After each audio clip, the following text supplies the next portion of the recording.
To introduce John. Anybody have any top-of-mind knowledge on the Apostle John? Well, he was the only one that was not martyred. That is correct. He was persecuted, not martyred. Well, where is it assumed he ended up? Do you recall? GNC. Island of that's right, Island of Heaven. I visited there. Oh, did you? Oh, so you went to, did you catch Ephesus then? You must have. Yes, that was another You can- trip. Oh, it's working up. Oh, it's working? Let's see. I need to go to, let's see. Oh, You need to go finish. can you go to your email and pick it up? My email? Yeah, well, I'm talking and just grab it.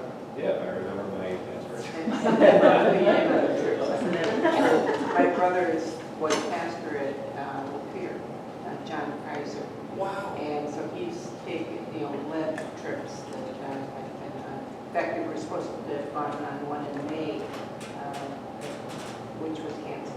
Yes. Yeah, the Sim had one going this summer too, and of course that was canceled. Right, but anyway. Well, yeah, well, to go to Ephesus, Ephesus is in modern-day Turkey. Yes. So it's on the Mediterranean Sea, and the island of Paphos is right contiguous to it, or close to it. Close. But John was, he is the last gospel writer. And actually, if you put a timetable out of the whole New Testament, the last author you would see on that timetable is John. So he was maybe, I don't know if it's 30-some years roughly, after the other apostles, or the last apostle wrote the gospel, John wrote his. Which tells you a little bit about the work of the Holy Spirit, right? In terms of the details that are present in John and how he, has color commentary on miracles and the work of Christ. But it's a great book because it really gets into what I guess we'd label broadly. Do you need me to hit the arrow button for you? Or? If you don't mind. Yeah, let me just grab a chair. I mean, or I can grab a chair. Here, save yourself. I'll do that.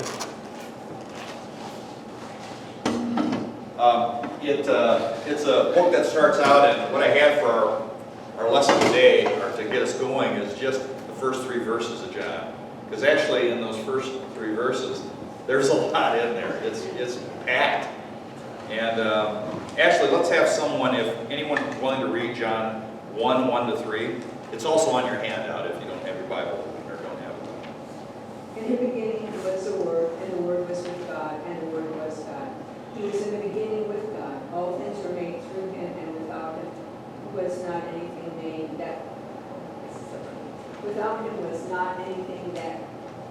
made that was made. And since this book is about, thematically, focused on Jesus, and it is the gospel, who is the Word here? Jesus. And in Greek, the word comes out as meaning logos, and the Word. And what's unique about John here is that he and Paul have really linked back to the Old Testament and really have shown how Christ, we have Jehovah's Witness, by the way, right down the road here, as you know, and they tend to deny the divinity of Christ. And so some authors have really looked at, one is Bachman, and it's an excellent text on talking about Christ and how the early Christian church in 2nd century Judaism, how they were looking at the Shema was very prevalent in Judaism. And in a quick digress, in St. Louis, I did a field work for a while at a Jewish Christian congregation. It was called Kai Shalom. And we attended a synagogue to get a little better understanding of Jewish culture. And our pastor was an LCMS pastor who was also Jewish and had converted. And his son was a member of a different congregation that I attended. But I went to Kai Shalom, and it was absolutely fascinating. And his great message was how the Old Testament, which we know forecast Christ, but how the Old Testament Judaism, with their focus on the Shema, which is God is one, Christ is then linked through the work of John, especially in these first 3 verses, and some of the comments of Paul in Philippians and in Romans, linking Christ to the Godhead, and that Christ was there in creation, that as the Word God spoke creation, I mean, I hadn't necessarily thought of it this way, but as God spoke creation into existence out of nothing, he spoke through Christ, the Word.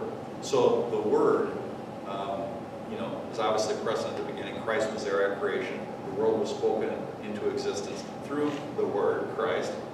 And the Trinity is rather complex, a little more complex than our human understanding, but it is amazing. And what I loved about this work of a gentleman named Bachman, who you'll have some information here on, it's maybe a little bit heavy, but take a glance at this on your own time, and on the Christian knowledge of God and the link of Christ. But it references this gentleman named Bachman, who tried to show how the Word links to Israel's focus on a singular God and monolatry, which is the worship of one God. I mean, we all know this, but he did some fascinating work, and he did it to try to influence Jews who are wedded heavily to a single God, but tend to deny Christ, and to show that Christ is the sovereign ruler and obviously creator. And so his work was to link Paul, John, and Paul's work in Romans and Philippians to the Old Testament studies, and to truly show, like against Jehovah's Witness, and others that would deny the divinity of Christ. So anyway, just interesting background.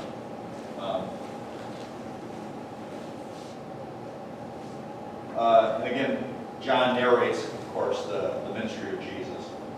And this is, again, sort of the timetable, as when Christ was born, and as you probably know, he's born 5 BC before Christ. So 5 years before Christ, he was born. And that's simply because of how the calendar ultimately got set. But that's when historians would actually place him in 5 BC, his birth.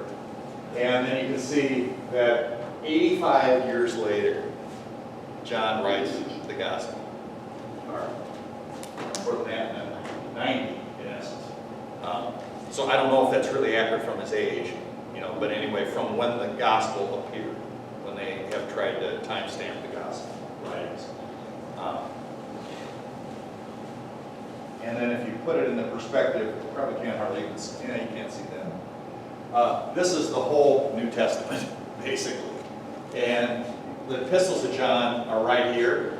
I know you can't see it because I can barely see it on the screen there. But way over here is the Gospel of John.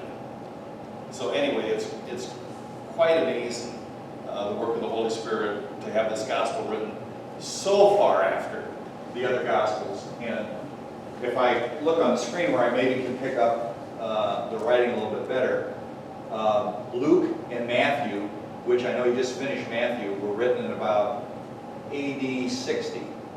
So, 25 years earlier. So this is really late.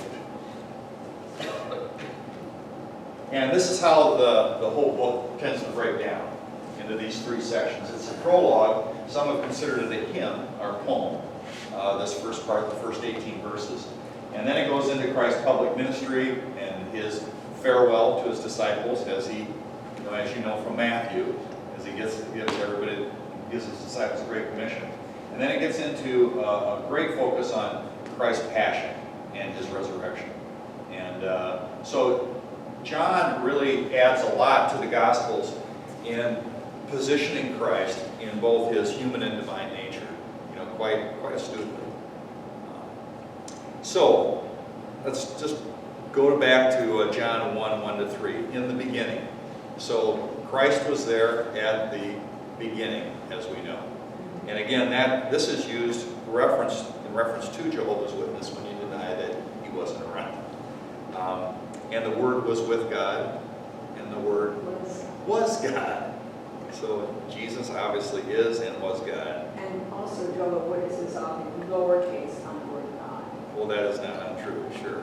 And I've had more Jehovah's Witnesses acting, Yeah. sort of like on a magnet form. Sure, And I was walking through a park one day, a car stopped, said, "Hey, we're Jehovah's Witnesses, we want to know." Right. Yes. Understood. And all things were made through him. And without him, not anything was made that was made. So the ruler, the creator, Christ is how we introduce this theme. And with that, it is 9:30. So we just got a tickle and a taste.